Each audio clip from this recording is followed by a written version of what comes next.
Hello, Okie Dokie Explorers. Catherine here with Pilot. And there's Miss Buffy, looking majestic and judging me hard. So today we are going to go into camping with pets, dogs specifically. I've been camping with Pilot for a very long time. He is 11 years old as of August 19th, and we've had a lot of camping trips. We also have a new little explorer. Hi, Wally. Wally's a mini dachshund, and we figured since Pilot is getting on in years, it was time to get a new little recruit to start training. So I'm going to be pulling out the dog bag. We're going to go through it. I'll show you the basics that I keep in it, and that will just freshen up my dog bag too. So let's do this. All right, so let's dive right into this. You may see the camera shake as Wally is around playing. The cat may rub up against it. You may hear the guinea pig squeaking because his box is just underneath the camera. But we'll get this done. We'll get it done.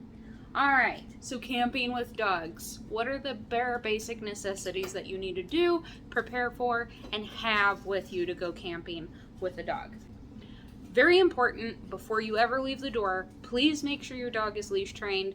And then, of course, make sure they're up to date on their vaccinations. They have a good collar and ID. ID everywhere. I put his ID on everything. His leash, his collar, his backpack, his harness. I put it on everything. All right, as far as collars go, I definitely have learned a few things camping with dogs. So first of all, I always go for the more visible, the better. If it's reflective and this bright hunter orange, it is the most visible in water, in the forest, on the prairie, it doesn't matter. It is visible. Next, I despise these clips. Every time I have taken my dog camping or anybody's dog camping with a clip like this, I swear it has broken every time. This seems like a really sturdy clip on this one, but I never, ever take Pilot out camping with this clip. Ever. Because I've just been burned so many times by these plastic clips. If you do use a clip like this, make sure it's metal so it is less likely to break. The collar that I typically use for camping or anything outdoorsy is this waterproof one. You can find these at pretty much any farm store. They're also available on Amazon. I'll leave some links in the description. Farm store collars are about the best. They're great out. They're all over the place for the hunting and field dogs. They're very sturdy, and it's a buckle. I always do a buckle collar. If you have a collar with a buckle that is unbuckling itself and the collar's coming off, that means the collar is the wrong size or the buckle is not right. So you need to get rid of that collar and get a different buckle collar. Ideally, these never come unbuckled, ever. And I've never had one break, ever. So, of course, I make sure there is ID on everything. I love the waterproof because they don't stink, they dry, they wash. So easy. I love them. Next, I usually like to go hiking or go for some walks whenever I'm out camping. So I will take a harness or a doggy backpack for Pilot. This is way more comfortable while they are walking. They can carry a toy. They can carry the poop bags. Please, please, poop bags. Please get poop bags. Clean up after your pets. Yes, it's gross, but that's the idea. It's gross to leave it there. Most animals, wildlife included, spread a lot of infections, worms, and diseases through their poop. Please clean up after your pet. So, I will usually put on this doggy backpack on Pilot whenever we go out. It's harness style. It's more comfortable when we're walking. I make sure it fits correctly so it's not rubbing him anywhere. And he loves the harness. He does. And it's handy to have the poop bags available. There are zipper pockets so that if he does poop, I can clean up that poop and then I can stick it in a dedicated pocket and get it to a trash can that way. He can also carry the first aid kit and any toys. As far as toys, I usually keep that really simple and I bring anything that can float. So brightly colored that can float is the best to take camping.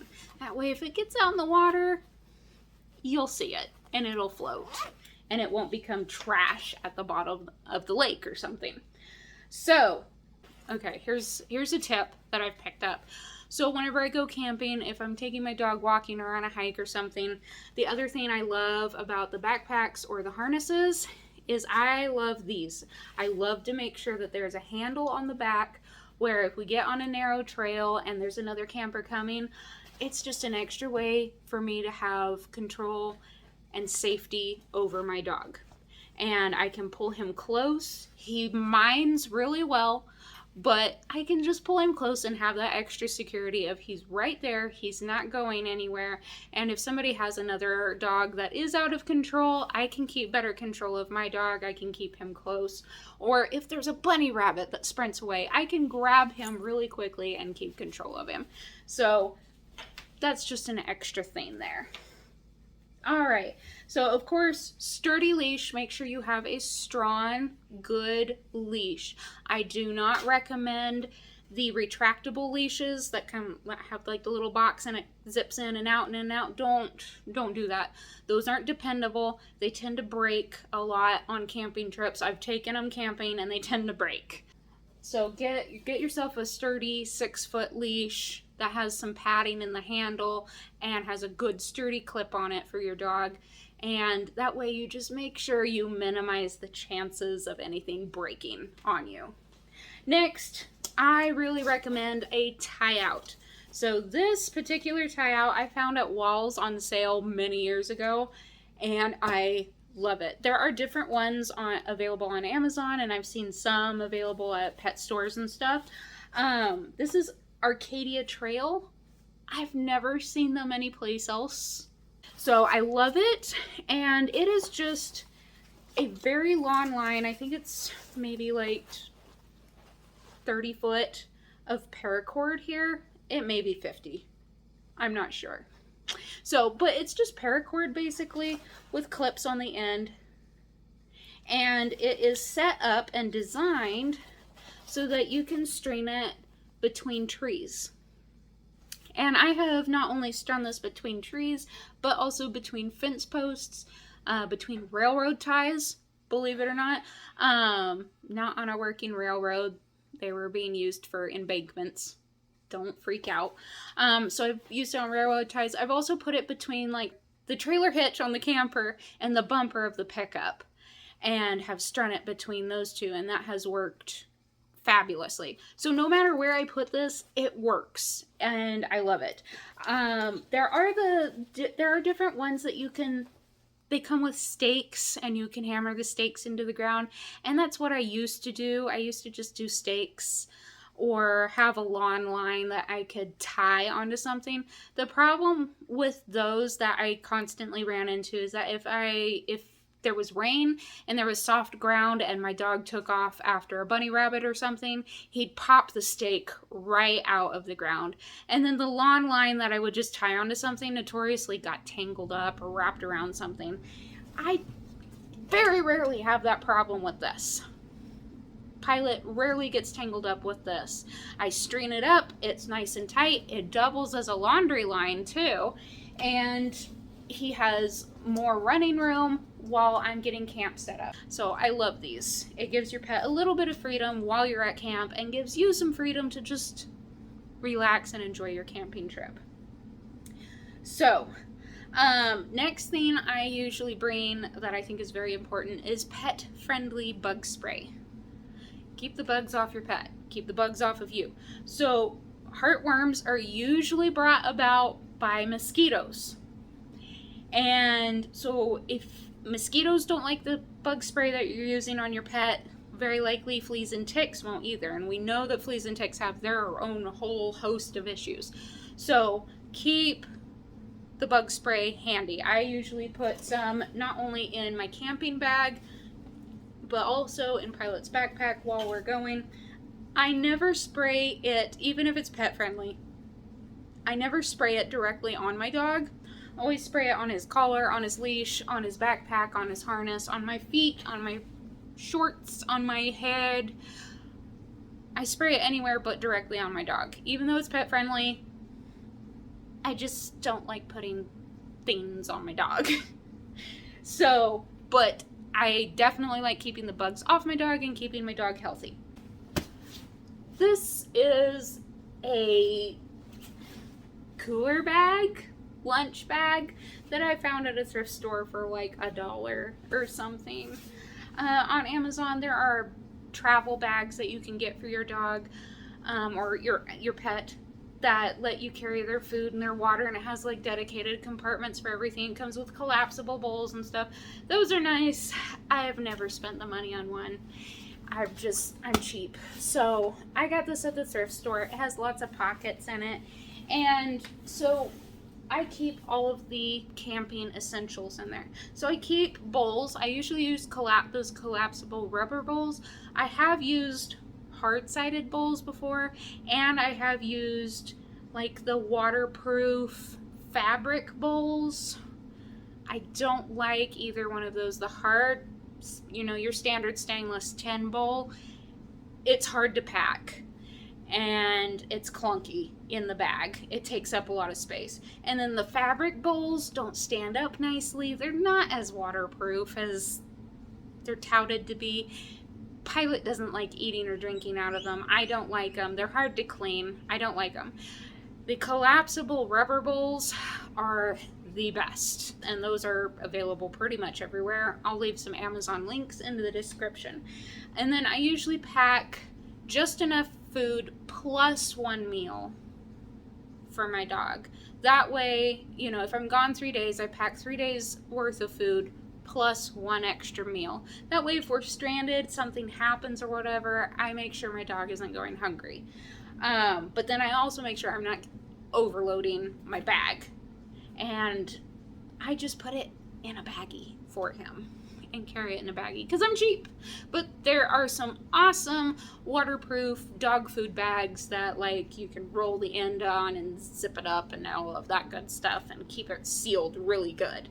And I would like to eventually have one of those, but I haven't done it because I'm cheap. So, I also like to carry my own water, especially whenever we're out hiking and stuff. Animals, as a general rule, aren't as sensitive to new water as we can be, but I don't like them drinking from unknown water because I don't know what's in it. And especially any water that is not moving, so ponds, puddles, no go. I do not let my pet drink from that. That is very often how a lot of wildlife transfers nasty diseases to our pets and to each other, is through stagnant water. So don't let your pet drink out of still stagnant water. I don't let Pilot drink out of ponds or out of puddles, and very rarely even out of the lake. It's just nasty.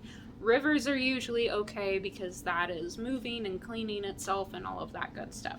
So I will bring some water for my pet to drink that I know is going to be safe for them. Alrighty.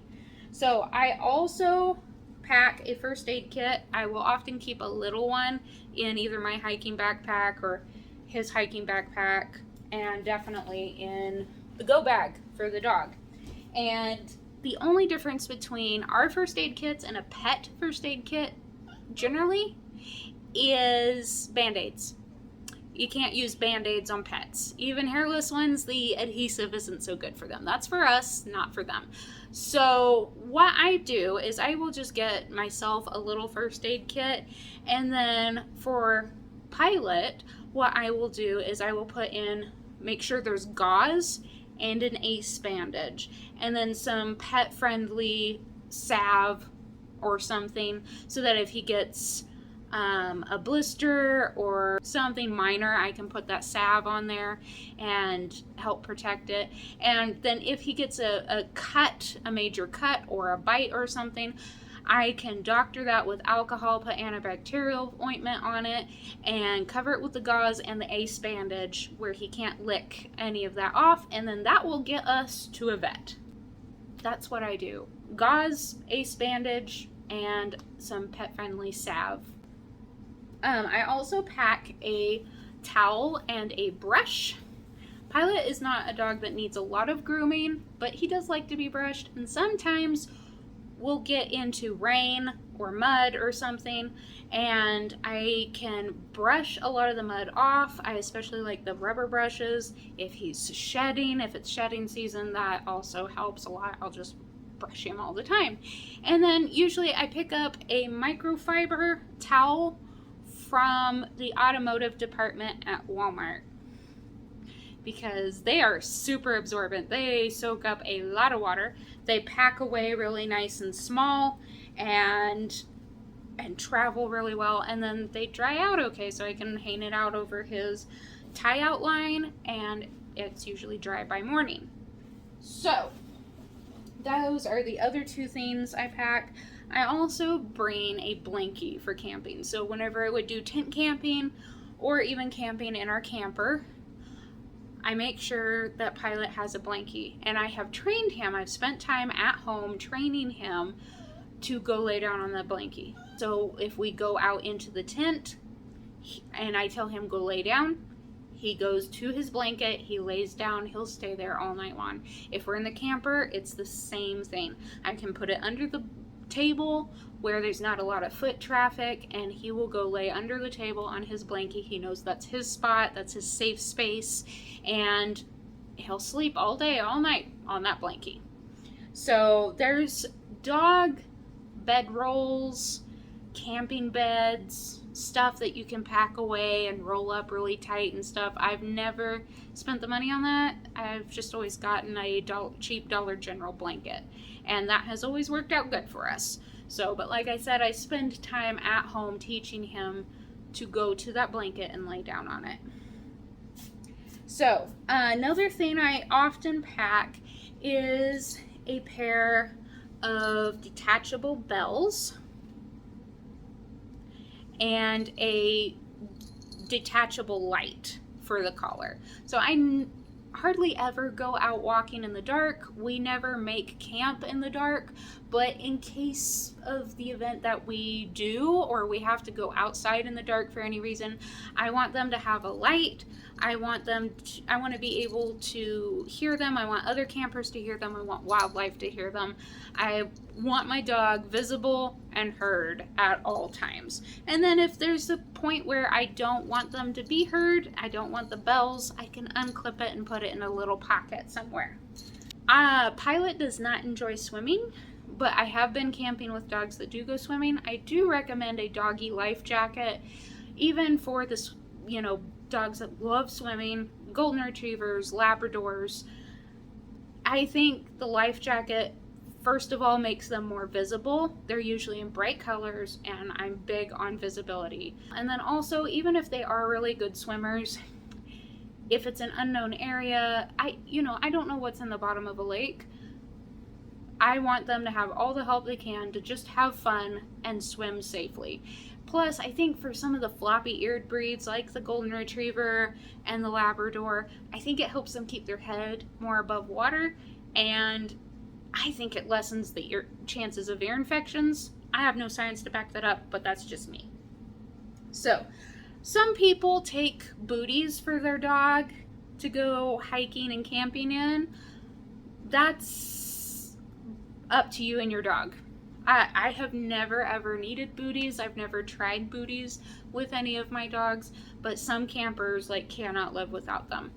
And one last thing that I also do, if I know I'm going to go someplace with a lot of trees, with a lot of potential for ticks and fleas, I will go ahead and just put a tick and flea collar on my dog and help give him that extra protection from the nasty pests.